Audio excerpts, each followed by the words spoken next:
Good evening from Wimbledon. Today we saw two semifinals. Maybe somebody was expecting more from Federer and Djokovic. Probably was more fun and more enjoyable the second semifinal. I'm here with Steve Flink of Tennis Channel as usual, elegant as usual, blue tie, pink shirt. I mean, what can you ask more? Steve, what do you think? I agree with you, Ubaldo. The Federer-Djokovic match, fine performance in Federer. He lost his serve only once. It was a clear-cut four-set winner. Disappointing match from Djokovic, and it was not a terribly exciting match. Not one of their more exhilarating encounters. So that I was disappointed in. But like you, I really immensely enjoyed Andy Murray against Joe Wilfried Tsonga. Yes, and then at the end, yeah, because there was more variety. There was one guy attacking all the time, diving. Yes. I saw some backers dives from Tsonga, but I saw also touch, some drop shot, lobs. I mean, it was more fun, honestly.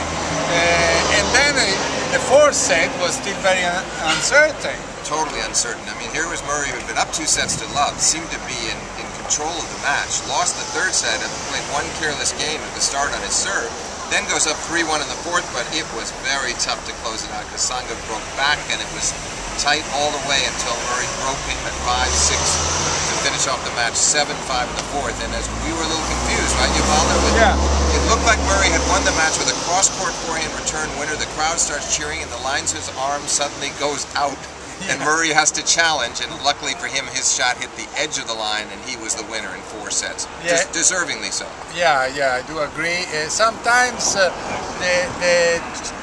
challenge on the match point takes out a little bit of excitement, you know, because you see the two players who don't know if they should shake hands or not. But I mean, at the end, the return of Murray was beautiful. I mean, he deserved to be a winner. And it was a great win, great end. It was. And now I think that we have the best final we could have, to be honest. In what sense? In the sense of atmosphere. Yes. I mean, you have finally a British 76 years after Banyosi in a final.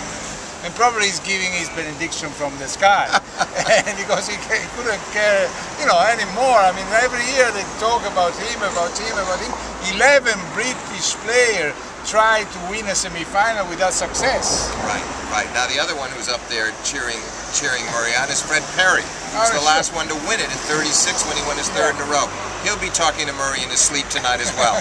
Do you think that Murray can do it? Or, I mean, whoever will win will be a great win, because either Federer, who makes it even with Sampras and another record, or Murray, who, as you say, does it like what Perry did in 1936 for the third time in a row.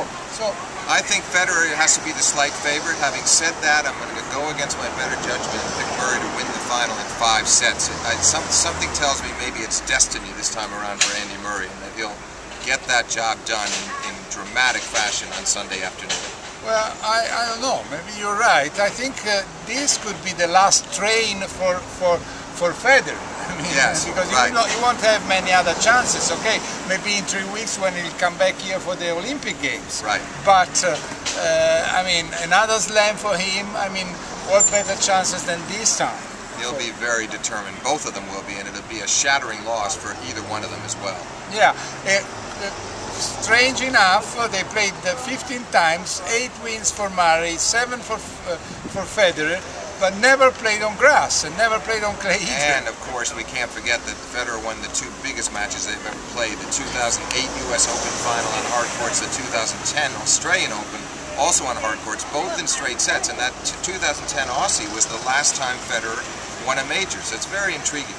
Very intriguing, and also we have Murray, who played 3 finals in slams and he never won a set. Right. So that results, I mean, can you imagine the pressure on him? If he loses 1 set or 2 sets, what the British press would write about him. It makes you believe that he's going to treat the first set as if it's the most important set of tennis in his entire career, because he really wants to go out in front of that final and establish an early lead. Yeah. But I believe that the last one will be even more important. Oh, of course, but he needs to get off to a good start. I really believe that. Okay, well, tomorrow also the women's final, the ladies final. We already spoke. You can see the previous video we did with Steve and our predictions. So go there and check both. Bye bye, and thanks to Steve Flink for being with us. Thank you, Ubaldo.